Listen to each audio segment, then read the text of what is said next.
Entre nos cultures. L'Académie des Belles Lettres de La Rochelle va reprendre ses activités et pour en parler, je suis avec Pascal Evin, qui est le président. Pascal Evin, bonjour. Bonjour. Alors, l'Académie ça a commencé avec l'Académie royale en 1732.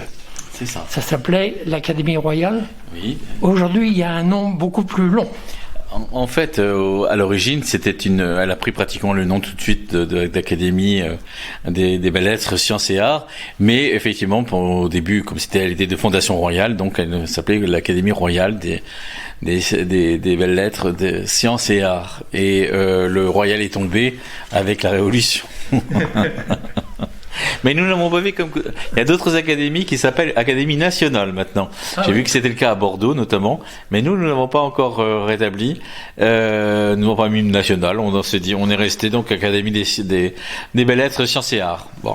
Sciences et Arts, c'est assez nouveau. Enfin, la partie sciences, c'est assez nouvelle, non, parce que dès le XVIIIe siècle, l'Académie avait vraiment recruté beaucoup de scientifiques et ses centres d'intérêt étaient essentiellement, je dirais pas essentiellement, mais ils étaient également scientifiques. On a eu quand même un certain nombre de grands noms comme Clément Lafaille par exemple qui était féru d'histoire naturelle, qui avait un cabinet d'histoire naturelle assez extraordinaire et on peut voir son cabinet à défaut du contenant du contenu on peut voir le contenant dans le muséum d'histoire naturelle à La Rochelle. Oui. Et au tout début, qui participait à cette académie? Alors il y avait des scientifiques, au début, c'est une réunion de beaux esprits, comme on disait à l'époque, c'est-à-dire de personnes qui avaient, je dirais, un peu de loisir aussi, et qui se piquaient de lettres, qui piquaient d'histoire. Il y avait des ecclésiastiques, des ecclésiastiques érudits. Il y avait des membres, des magistrats, des membres du présidial. Il y avait quelques fonctionnaires qui gravitaient autour de cette académie, et puis ensuite aussi quelques négociants qui avaient fait de bonnes affaires, mais qui s'intéressaient à l'histoire, qui s'intéressaient à l'art, qui s'intéressaient aux sciences, et donc c'était un ensemble d'esprits curieux. Je crois que c'est plutôt effectivement ça qui doit être retenu. C'était des gens qui avaient l'esprit curieux, comme aujourd'hui alors. Peut-être aujourd'hui. C'est-à-dire qu'on essaie de maintenir effectivement cette tradition en ayant dans nos rangs des littéraires, des historiens, mais également des scientifiques. C'est peut-être sur le domaine des arts que là où en ce moment on est peut-être moins bien, nous avons peut-être quelques lacunes. Oh, les arts, c'est vaste. Les arts, c'est vaste, oui, mais c'est vrai que ça serait une bonne chose qu'il y ait un peintre ou quelqu'un qui soit spécialisé dans le domaine des arts. Donc, on aura sans doute l'occasion de recruter des spécialistes dans quelques temps. Il y a eu une belle rentrée solennelle dans les locaux de tout neuf de l'hôtel de ville. C'est vrai, ça a été le point d'orgue de la saison académique. Malheureusement, c'était juste avant le confinement. Et donc, on a terminé par cette magnifique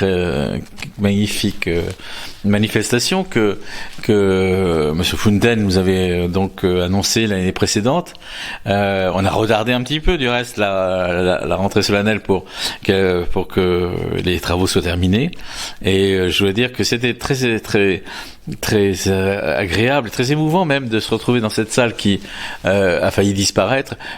Alors, quelles sont les principales activités de l'Académie? Il y a des annales qui paraissent tous les ans. Oui, alors il y a des annales que nous publions tous les ans. Alors les annales, c'est une nouvelle série, mais on a depuis le XVIIIe siècle, l'Académie publie. Elle publie des recueils d'études qui sont souvent du reste les textes des conférences publiques de l'Académie ou conférences internes. Donc nous on essaie d'établir, ça dépend des années, et maintenant on publie aussi les actes des colloques.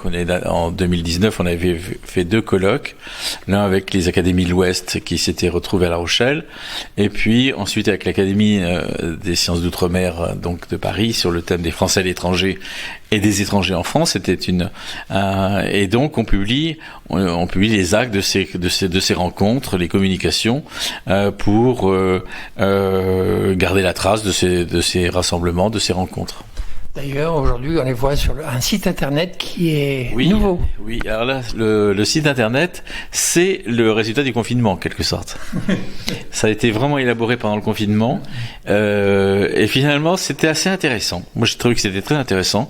Évidemment, les rubriques sont plus ou moins fournies. Hein. Il y a des rubriques il y a des articles pour chaque rubrique. Mais il y a certaines rubriques où il y a beaucoup d'articles. Et d'autres où il y en a moins, évidemment. Mais j'ai trouvé que c'était très intéressant de faire ce point, parce que ça donne une idée aussi de ce que c'est que l'Académie, de son histoire, de son patrimoine. Donc on a voulu montrer des choses qui ont appartenu à l'Académie, qui sont aujourd'hui dans les musées, l'hôtel de ville, enfin dans différents endroits. Et en même temps, la composition actuelle de l'Académie, l'état des membres. On envisage même de mettre des photos si on peut, et puis de mettre des petits des articles d'actualité, le programme, les rencontres, de façon à ce que ce soit un site qui soit vivant. Donc il a été ouvert au public il y a très peu de temps, hein, donc il y a même pas un mois, parce que donc tant qu'on pouvait rien faire, c'était pas la peine de l'annoncer. Et aujourd'hui, pour le voir, on fait académie-larochelle.org. Et ça marche. Ah bon. J'espère en tout cas. Enfin moi ça marche. Et on a effectivement, on peut se promener dans les différentes rubriques. Et je dois dire que c'est très agréable d'avoir des propositions d'articles. On n'a pas encore beaucoup, mais il y en a quelques-unes là de la part de nos membres. On avait notre assemblée générale hier, et donc j'ai demandé à tous les membres ne vous censurez pas, faites des articles. C'est intéressant que c'est un travail collectif, c'est pas le travail d'une personne. Alors le programme de ce quatrième trimestre, 16 et 17 octobre, Eugène Fromentin. Oui.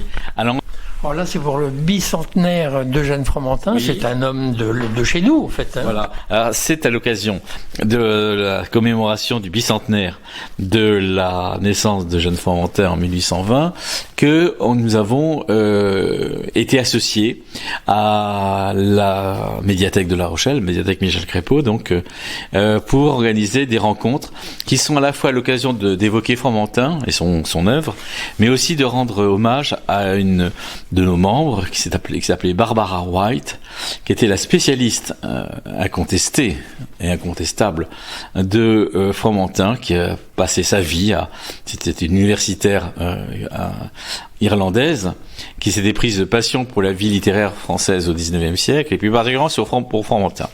Et depuis 1970 à peu près, elle a cessé de travailler. Elle a écrit plusieurs ouvrages très complet sur Fromentin. Elle a écrit une biographie de Fromentin qui fait autorité, et elle a publié toute la correspondance de Fromentin. Et donc elle a énormément travaillé, et elle était membre correspondante de notre académie, et elle est morte à la fin de l'année dernière. Et comme elle avait gardé de très bons contacts avec la ville, elle a fait des dons du reste à la médiathèque, on a souhaité lui rendre un hommage public, et c'est par cet hommage que nous commencerons donc le vendredi 16 les rencontres Fromentin.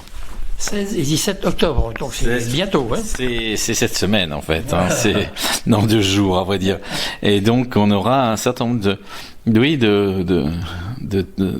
présentation de ce qu'a fait l'hommage à Barbara White. Ensuite on parlera des collections qui gardent des témoignages de Fromentin. Ensuite, on parlera de Fromentin, peintre et écrivain. Bon, ce qui est assez logique. Il y a une exposition sur les livres pauvres qui revisite Eugène Fromentin. Et le samedi, alors c'est une journée un peu différente parce que ça commence par des visites.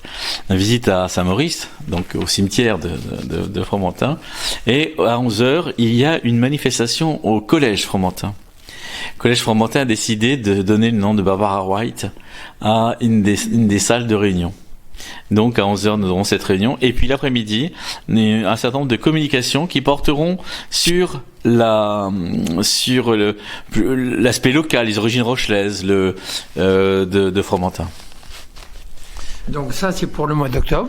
Ça, c'est pour le mois d'octobre. Voilà. Et pour le mois de novembre, c'est un architecte parisien. Oui, alors pour le mois de novembre, c'est Jean Heisberg qui a écrit un livre sur Nicolas Ducré, qui était un architecte des Lumières. Bon, et c'est à cet architecte parisien que l'on doit localement l'ancien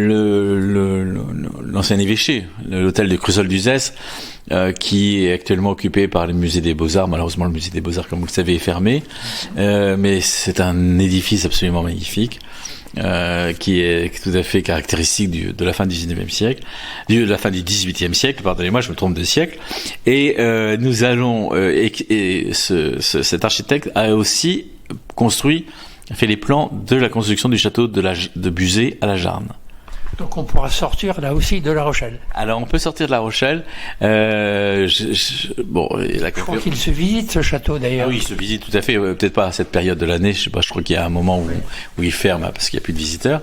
Mais je veux dire que c'est un très bel édifice, donc un très beau château qui mérite véritablement d'être connu. Enfin, j'imagine que tous les Rochelais le connaissent maintenant.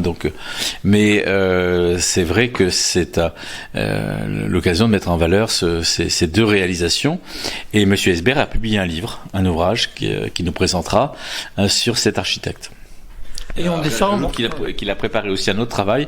Il a retrouvé la correspondance de la famille Arroir, qui est une correspondance tout à fait intéressante, et qu'il a transcrite. Donc il est en train d'essayer de la publier.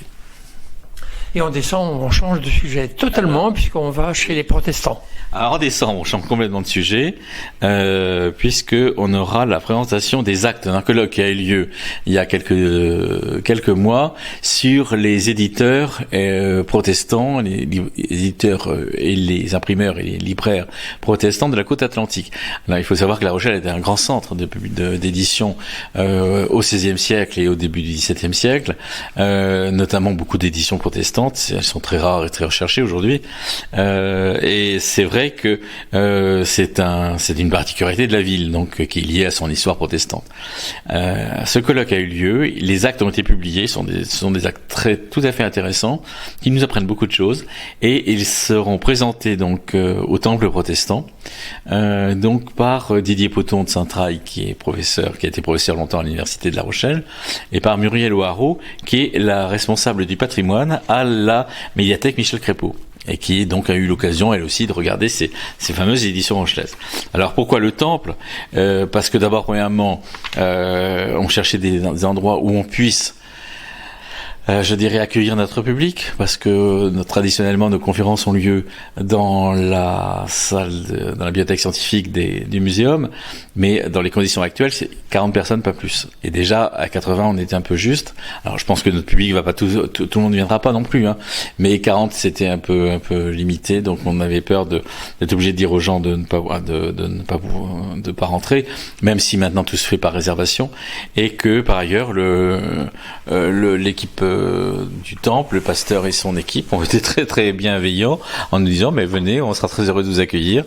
Donc le temple est à grand volume, donc là on a moins de problèmes sanitaires. Donc ne pas oublier 16 et 17 octobre, Eugène Fromentin. Eugène Fromentin, donc les rencontres autour d'Eugène Fromentin et l'hommage à Barbara White, la spécialiste de Fromentin. Pascal Evin, merci beaucoup alors pour ces informations, et je pense qu'on sera nombreux encore à y aller alors. Alors il faut s'inscrire, simplement pour le colloque Fromentin, il faut s'inscrire. Il faudra s'inscrire du reste pour toutes les manifestations, mais celle-là il faut s'inscrire. Donc ce sont les nouvelles règles partout. Mais parce qu'en fait on peut pas, l'auditorium de la médiathèque accueillera ces rencontres, mais avec un nombre de sièges limité. Merci beaucoup. Je vous en prie. Et rendez-vous le 16 et 17 octobre. 16 et 17 octobre à la médiathèque, donc Michel Crépeau à La Rochelle. Merci. Entre nos cultures,